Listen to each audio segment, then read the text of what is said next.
नमस्कार प्रिय दर्शकों, आप देखना शुरू कर चुके हैं वंदे भारत समाचार। मैं हूं आपके साथ दिलीप चौबे। प्रिय दर्शकों, बिहार में पैक्स का चुनाव हो रहा है। वही बिहार के कैमूर जिला चैनपुर प्रखंड की बात करें तो चैनपुर प्रखंड में भी अभी 3 पंचायतों में चुनाव होने को है, जिसमें जगरिया पंचायत, चैनपुर पंचायत और बढ़ौना पंचायत।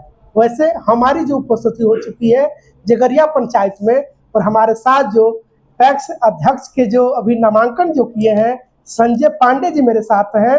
इनसे हम जानना चाहेंगे कि क्योंकि इनसे जानना और भी जरूरी हो जाता है, क्योंकि छठी बार इस बार जो नामांकन किए हैं वो छठी बार नामांकन किए हैं, और इस बार का इनका क्या कुछ योजना है और क्या कुछ इन्होंने कार्य किया है, आप दर्शकों को बताने का भी काम करेंगे। किसानों को कैसे लाभ दिए हैं, क्या क्या लाभ दिए हैं, वो भी बताने का काम करेंगे, और हम आप दर्शकों को इनका विजन, इनका विचार आप दर्शकों तक पहुंचाने का काम करेंगे। बहुत बहुत स्वागत है आपका हमारे वंदे भारत में। धन्यवाद दिलीप जी, आपको, आपके चैनल को भी हमारे तरफ से।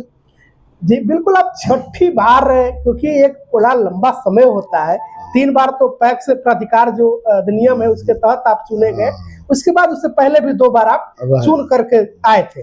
तो ऐसे में इतना लंबा अनुभव है, तो प्रश्न भी उसके हिसाब से हमने तैयार किया है। तो हमारे दर्शक को पहले आप ये बता दें कि पैक्स के कार्य क्या होते हैं और उससे किसान कैसे लाभान्वित होते हैं। पैक्स, हम लोग जब शुरू पैक्स अध्यक्ष बने थे जी, उस समय पैक्स में कोई व्यवसाय नहीं था जी, सिर्फ मामूली खाद उद का वितरण थोड़ा बहुत हुआ करता था। लेकिन जब 2009 के बाद प्राधिकार द्वारा जो चुनाव कराया गया नीतीश कुमार के सरकार में, जी, तो पैक्स में सरकार इन्वॉल्व हो गई। जी, सरकार हमको धान अधिप्राप्ति का कार्य देने लगी, उसके बाद गेहूं अधिप्राप्ति का भी कार्य सरकार ने दी, जी, और नए सिरे से आईसीडीपी के तहत 100 MT का गोदाम पैक्स कार्यालय बनाया गया 2012-13 में। जी, 12-13 के बाद अधिप्राप्ति और तेजी गति से चलने लगा, और आपको बिहार का लक्ष्य भी बढ़ा, और पैक्स अध्यक्षों का, पैक्स का भी लक्ष्य बढ़ा, जी, और किसानों का अंतिम पैदान पर जो किसान है 10 क्विंटल 5 क्विंटल, और बड़े किसान 200-250 क्विंटल वाले, जी, सबका धान हम लोगों को लेने की अनुमति मिली, जी, और सरकार द्वारा, बैंक द्वारा सीसी भी प्राप्त हुआ, और हम लोग सभी किसानों को उसका लाभ पहुंचाए। जी, और पैक्स का मतलब किसानों का हित का काम करना। जी, उसमें कई योजनाएं, अब तो भारत सरकार के जो हमारे सहकारिता मंत्री हैं अमित शाह जी, जी, अगले ही साल 21-22 प्रोजेक्ट को घोषणा किए हैं, जी, और हमको लगता है कि कुछ योजना कुछ पैक्सों में लागू भी हो गई है। आने वाले समय में हर पैक्स का कंप्यूटराइजेशन, जी, हर पैक्स में बहुत तरह की योजना है, जैसे जन औषधि केंद्र, जी, मत्स्य पालन, जी, डेयरी फार्म, जी, पेट्रोल पंप, CBSE माने कोर बैंकिंग माने व्यवस्था पैक्स में, जी, जो वसुधा केंद्र में हुआ करता था वो पैक्स में भी लागू हो गया है। बहुत जगह चल रहा है, ट्रेनिंग चल रहा है प्रबंधकों का, उसमें आगे काम चलेगा। जी, पैक्स का मतलब शुद्ध रूप से किसान, गैर रैयत किसान हो चाहे रैयत हो, जी, जो किसी का खेत लेकर कर रहे हैं उनको भी हमको उतना ही लाभ पहुंचाना है, और जिनका जो अपना खेती कर रहे हैं उनको भी उतना ही लाभ पहुंचाना है। सरकार द्वारा यह सब व्यवस्था बनाई गई है, जी, और सरकार कहती है कि छोटे छोटे किसानों से आप धान लीजिए, गेहूं लीजिए।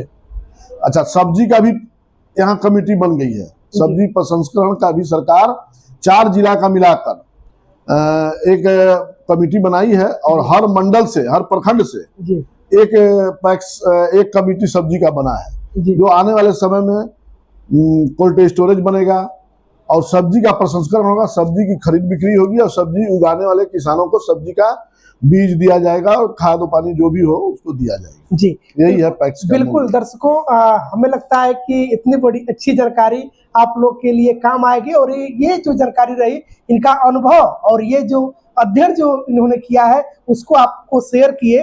और पैक्स का जो, अगर हम फुल फॉर्म की अगर बात करें तो प्राइमरी एजुकेशनल क्रेडिट सोसाइटी, तो ये पैक्स का है। और अब तो हम जान गए कि क्या पैक्स के कार्य है। आप दर्शकों को अब इनके भी बारे में जाने, क्योंकि अभी चुनाव लड़ने जा रहे हैं इस बार भी, तो इनसे भी प्रश्न करना हम पत्रकारों का एक धर्म होता है।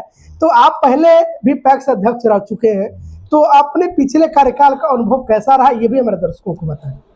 दिलीप जी, पैक्स में अभी हमारे यहाँ बहुत लार्ज स्कोप में जी धान अधिप्राप्ति का कार्य चल रहा है। जी और हम आपको दावे के साथ कहते हैं कि हमारे यहाँ जो भी किसान आया, जी छोटा किसान हो, 5 क्विंटल का किसान हो या 250 क्विंटल का किसान हो, जी हमने एक एक किसान का धान लिया और समय उनका भुगतान किया।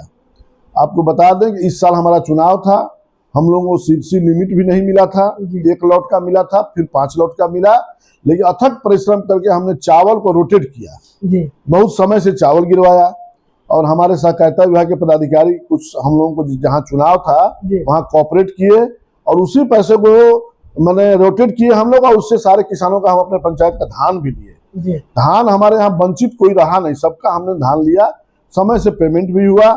और 14 फरवरी को हम लोगों का पावर खत्म हो गया। अच्छा ये जो चूंकि अगले बार चुनाव जो हुआ था 14 फरवरी को हुआ था, जी अब 15 को हम लोग जीते थे, तो 14 फरवरी को हम लोग का पावर खत्म हो गया। जी। उसके बावजूद भी प्रशासन बहुत मेहनत कर रिक्वेस्ट कर यहाँ प्रशासक से भी धान हम लोग कुछ खरीदवाए, जो किसान बच गए थे। जी जो हम खरीदे नहीं, तो जो बचा हुआ किसान थे उसको हम लोग प्रशासक से भी खरीदवाए। जी अब देखिए गेहूं का समय आ गया है, गेहूं अभी हम लोग का जहाँ चुनाव हो रहा है वहाँ गेहूं खरीद नहीं हो रहा है, जी और पैक्सों में हो रहा है, लेकिन 20 तारीख के बाद अगर हम चुनाव जीत जाते हैं जी। तो अपने यहाँ के जो भी किसान बचे खुचे रहेंगे, जो गेहूं बचा रहेगा उसका हम अपने पैक्स में गेहूं खरीद करेंगे। जी। और सरकार का इस बार अच्छा समर्थन मूल्य भी है गेहूं का, मार्केट रेट से भी अच्छा है। जी तो हम सभी किसान से ये भी कहेंगे कि आप अपना किसान गेहूं धान गेहूं को अस्थिर रखिए, मतलब बिचौलियों को न बेचे। बिचौलियों को न बेचें,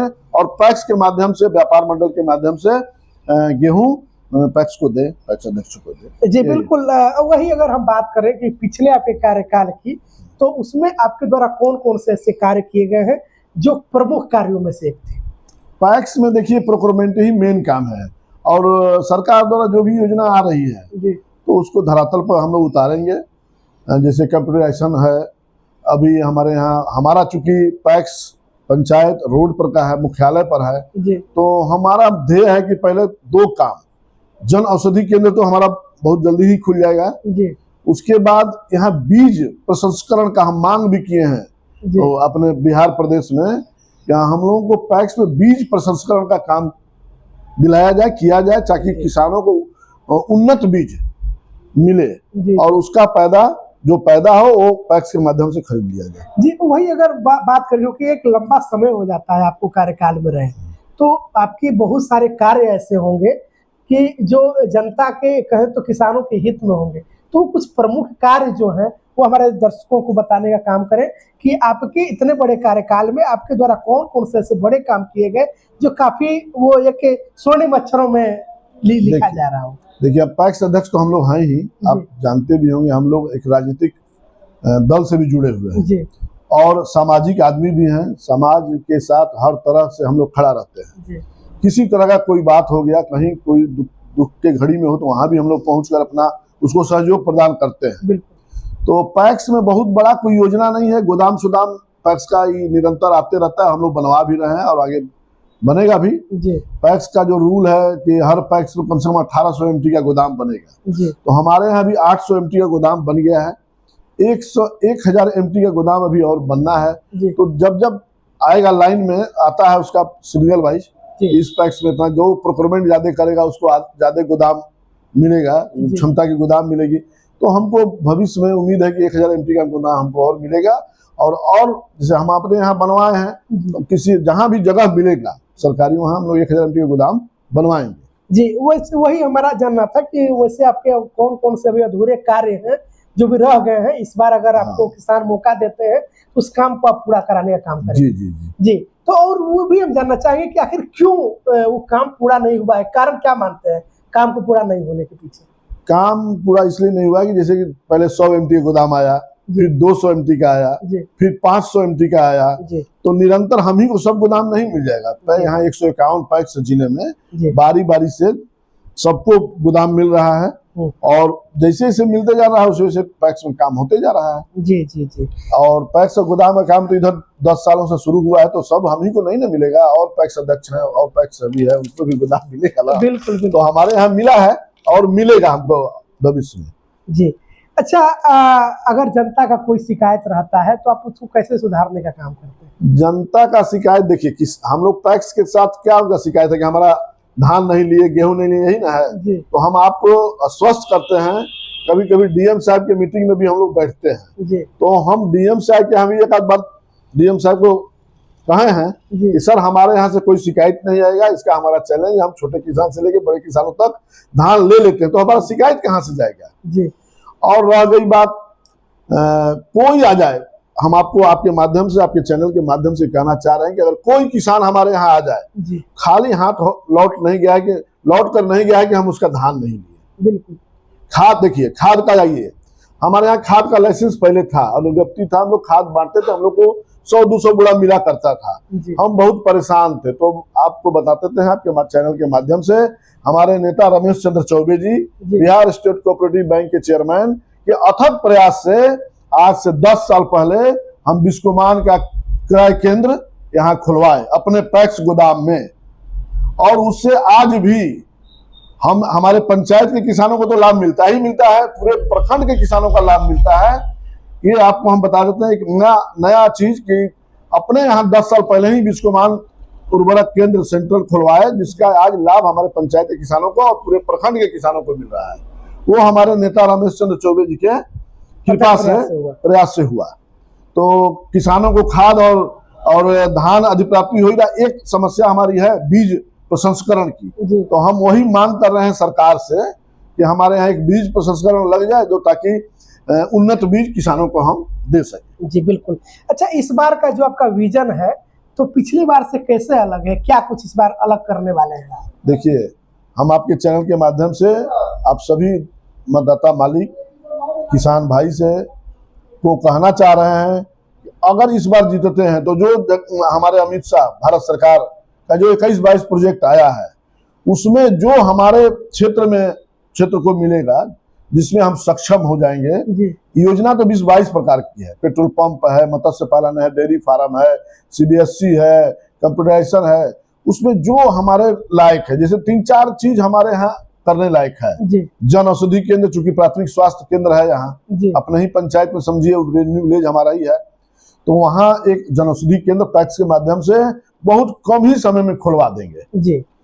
और रह गई आपको पेट्रोल पंप, हमारा चूंकि पूरा पंचायत जो क्षेत्र है किसान का, वो रोड पर ही है, तो कोशिश हम करेंगे कि कोई दानदाता या बिहार सरकार की जमीन हो तो उसमें हम पेट्रोल पंप की भी व्यवस्था करवाएंगे। ऐसे आपको बताने में हमको हर्ष हो रही है कि हम लोग बीज प्रसंस्करण, भारत सरकार बीज का जो कोऑपरेटिव संस्था है, उसमें हमारा पैक्स मेंबर भी हो गया है, तो हमको आगे उम्मीद है कि हमको वो बीज वाला भी हमको मिलेगा। जी बिल्कुल। अंतिम प्रश्न कि इस बार आपके सामने नए उम्मीदवार भी हैं, आप खुद को उनसे बेहतर क्या मानते हैं और क्यों मानते हैं? हाँ, आपके चैनल के माध्यम से आपको बता दें कि जो नए उम्मीदवार हैं वो नए नहीं, हमारे साथ 2 बार लड़ चुके हैं। अच्छा। हम उनको 2 बार पटकनी दे चुके हैं और तीसरी बार भी उनको और ज्यादा मतों से पटकनी देंगे, इसमें 2 राय नहीं है जरा से भी। हम हमारे मतदाता मालिक, हमारे साथ कल नॉमिनेशन जो हुआ उसे यह साबित हो गया कल ही, यह चुनाव हम फिर कई गुना वोट से उनसे जीतेंगे अगले बार की अपेक्षा। जी, लास्ट में चलते चलते मतदाता मालिक से क्या कुछ आग्रह करेंगे? हमारे किसान भाई और मतदाता मालिक, हमको भरोसा है कि 20 साल से जो आदमी हमारे पर विश्वास किया है, जो मतदाता हमारे पर विश्वास किए हैं, जो किसान हमारे पर विश्वास किए हैं, तो हमको भरोसा है कि इस चुनाव में भी हमको जीत दिलाएंगे, जीत सुनिश्चित होगा हमारा। और तमाम पंचायत वासियों को हाथ जोड़कर नम्र निवेदन करते हैं कि यह जीत हमारा नहीं, पंचायत वासियों का होगा, हमारे किसानों का होगा, हमारे मतदाता मालिक का होगा, और इसी तरह निरंतर उनके सेवा में हम लगे रहेंगे, यही तो कहना चाह रहे हैं। जी बिल्कुल। दर्शकों, अभी तक से आप संजय पांडे जी को सुन रहे थे। आप लोग इस पे क्या सोचते हैं, आपका इस पे क्या विचार है, आप अपने विचार कमेंट बॉक्स में जरूर दीजिएगा। दीजिए इजाजत, मिलेंगे फिर किसी नेक्स्ट वीडियो में, तब तक के लिए देखते रहिए वंदे भारत समाचार। बहुत बहुत धन्यवाद।